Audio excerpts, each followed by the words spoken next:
Once upon a time, in a quiet village, there lived a kind-hearted girl named Cinderella. She spent her days cleaning, cooking, and serving her cruel stepmother and two selfish stepsisters. While they wore fine clothes and laughed at parties, Cinderella wore torn dresses and worked until her hands grew sore. Yet she never complained.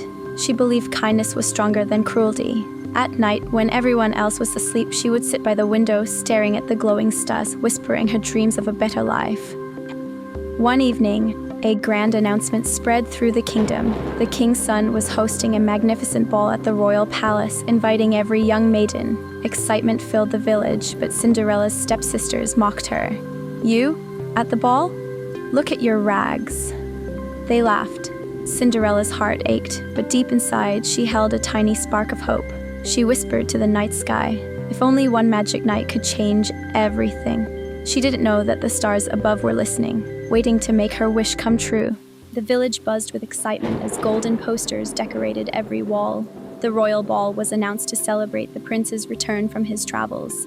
Every maiden was invited. Cinderella's stepsisters shrieked with joy. They rushed to tailors, demanding gowns of silk and shoes of gold. Their mother boasted, "My daughters will surely catch the prince's eye." And Cinderella quietly asked, "Stepmother, may I go too?" Her stepmother laughed cruelly. "In rags? You would shame us. Stay home and clean the ashes."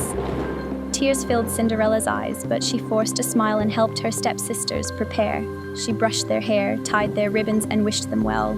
When they finally left for the palace, Cinderella stood alone in the empty house. She stepped outside into the cool night air and whispered to the stars, "I only wish to dance, just once." At that very moment, a soft glow sparkled near the garden. The air grew warm, as if magic had awoken. As Cinderella wiped her tears, a sudden shimmer grew brighter. Out of the glow appeared a kind woman in a gown of starlight, carrying a wand that sparkled like a comet. "Who are you?" Cinderella gasped. The woman smiled. "I am your fairy godmother, child. I heard your wish." With a gentle wave of her wand, the garden lit up with magic. Pumpkins rolled, mice squeaked, and birds fluttered around her. "Tonight you shall go to the ball," the fairy godmother declared. Cinderella's eyes widened. "But I have nothing to wear. No carriage, no shoes."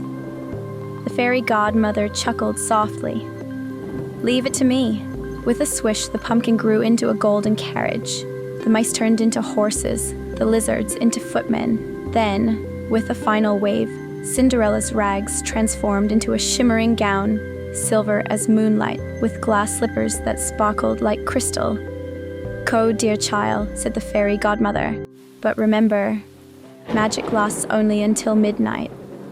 Cinderella's heart raced with joy. Her dream was coming true. Cinderella stepped into the golden carriage, her heart beating faster than the horse's hooves. Never before had she seen such wonder.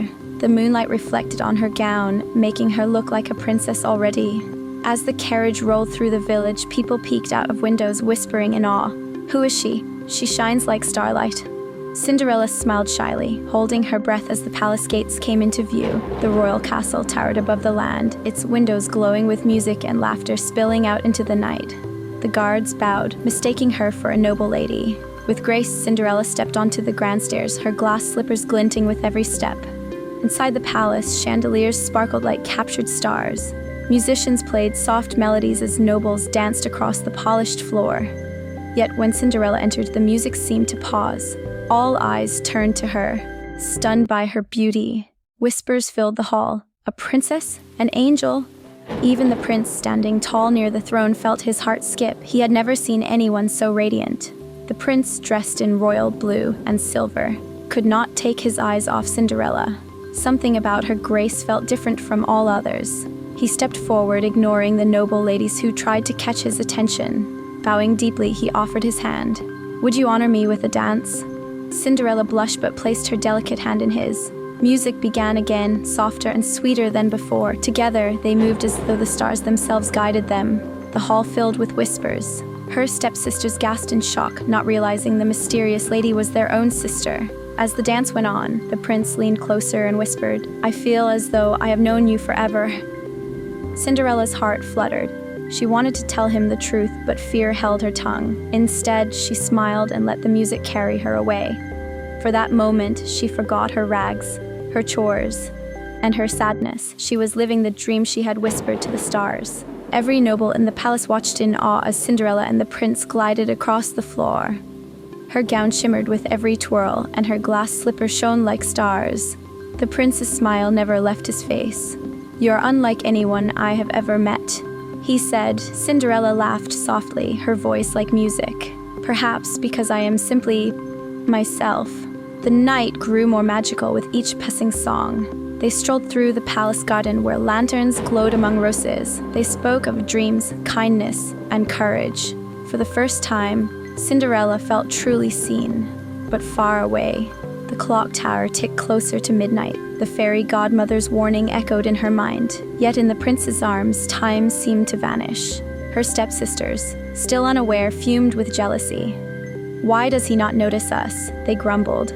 But the prince cared for no one else. He whispered, "May I see you again tomorrow?" Cinderella hesitated, torn between truth and magic. Her stepsisters, still unaware, fumed with jealousy.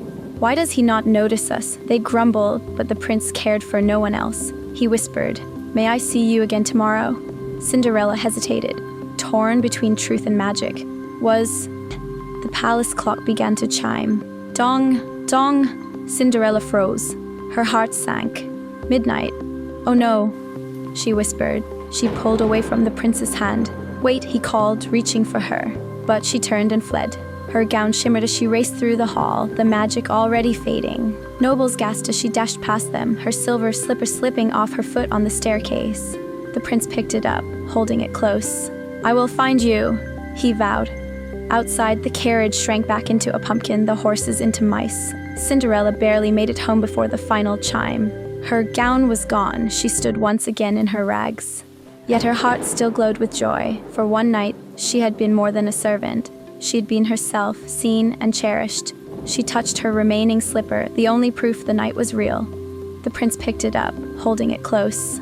"I will find you," he vowed. Outside, the carriage shrank back into a pumpkin, the horses into mice. Cinderella barely made it home before the final chime. Her gown was gone. She stood once again in her rags. Yet her heart still glowed with joy. For one night, she had been more than a servant. She had been herself, seen and cherished. She touched her remaining slipper, the only proof the night was real. The next morning, the kingdom buzzed with news of the mysterious maiden. Who was she? Where had she gone? The prince sent a royal decree. Every maiden must try the glass slipper. She who fits it shall be my bride. Soldiers carried the slipper from village to village. Ladies lined up eagerly, but the slipper was too delicate for most. Some tried to squeeze their feet, but it was useless. At last, the search reached Cinderella's home. Her stepsisters rushed forward, shoving their feet into the slipper, but no matter how they tried, it did not fit. Cinderella, standing quietly in the corner, whispered, "May I try?" Her stepmother sneered, "You? Don't waste the prince's time." But the guard insisted. With trembling hands, Cinderella slipped her foot into the glass slipper. It fit perfectly, shining like starlight. Gasps filled the room. The stepsisters turned pale. The prince's promise was true. He had found her. When the slipper fit, the royal guard bowed. "This is she, the one the prince seeks." The stepsisters cried out, "No, it cannot be." But deep inside they knew the truth. Cinderella blushed, lowering her gaze. "Yes, I am the girl from the ball." The prince arrived moments later, his eyes lighting up as he saw her. "It is you," he whispered. "I knew I would find you." Cinderella's eyes filled with tears of joy. After so many years of being overlooked, someone had finally seen her true self. The stepsisters, ashamed of their cruelty, fell silent. Even her stepmother had no words. The prince smiled warmly. "Come, Cinderella. Your place is by my side." Before leaving with the prince, Cinderella turned to her stepsisters. They looked nervous, expecting anger, but Cinderella's heart was too kind for hatred. She said softly, "I forgive you. May you learn kindness as I have learned patience." Her stepsisters lowered their heads, ashamed. Even her stepmother could not meet her gaze. The prince admired her even more. "You are not only beautiful, but truly noble." The villagers who had gathered outside cheered with joy. They loved Cinderella, who had always shown kindness even in hardship.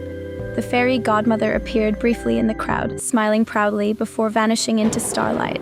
With the glass slippers on her feet, Cinderella stepped into a royal carriage, not as a servant, but as the future princess. Her heart whispered, the stars listened, and granted me one magic night that changed everything. The kingdom rejoiced as the wedding day arrived. Bells rang across the land, flowers bloomed brighter, and villagers filled the streets in celebration. Cinderella wore a gown more radiant than moonlight, her glass slippers sparkling with each step. The prince, dressed in royal white and gold, could not stop smiling as he awaited his bride. As Cinderella walked down the aisle, whispers of admiration filled the hall, but she cared only for the prince, who looked at her with love deeper than the ocean. When they spoke their vows, Cinderella's voice trembled with joy. The prince's promise echoed with strength. The fairy godmother appeared one last time, invisible to most, and whispered to Cinderella, "Remember, child, your kindness was the true magic." The ceremony ended with cheers, and the prince kissed his bride as the kingdom celebrated a new chapter. Cinderella moved into the palace where every corner seemed like a dream. No longer scrubbing floors, she now helped guide the kingdom with grace, but she never forgot her humble heart. She visited the village often, helping the poor, comforting children, and spreading kindness. The prince admired her even more for her compassion. Together, they dreamed of a kingdom built on love and fairness. Her stepsisters, though jealous at first, slowly softened. Cinderella invited them to the palace not as servants, but as guests. They learned kindness from her shining example. In the evenings, Cinderella often stood on the palace balcony, looking at the stars. "Thank you," she whispered, "for granting me that one magic night." The stars twinkled back, as though smiling at her happiness. Though the fairy godmother never appeared again, Cinderella knew her magic lingered. She often felt it in the laughter of children, the kindness of strangers, and the sparkle of the night sky. One evening, she and the prince hosted a grand ball, this time inviting not just nobles but villagers too. Everyone danced together, rich and poor alike, under the same chandeliers.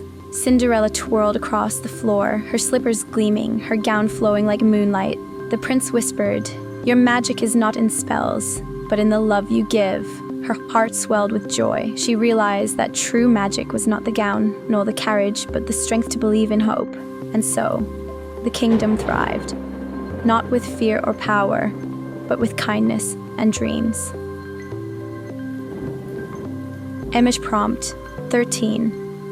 Cinderella dancing at a ball with villagers and nobles together. Chandeliers glowing, her gown shining softly, watercolor magical glow. Years passed, but Cinderella's beauty and grace never faded.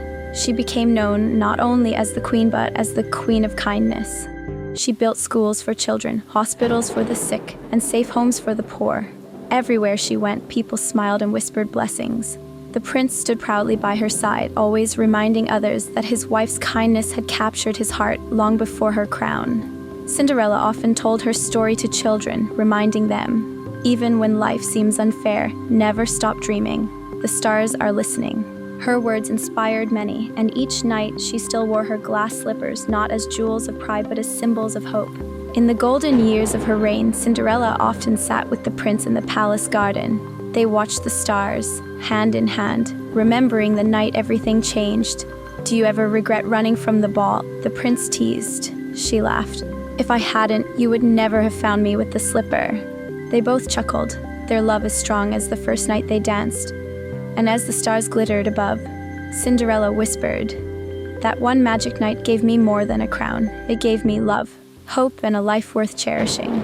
And so, the story of Cinderella and the magic night lived on in the hearts of all, reminding every dreamer that with kindness, courage, and a little magic, dreams can indeed come true. Thanks for watching.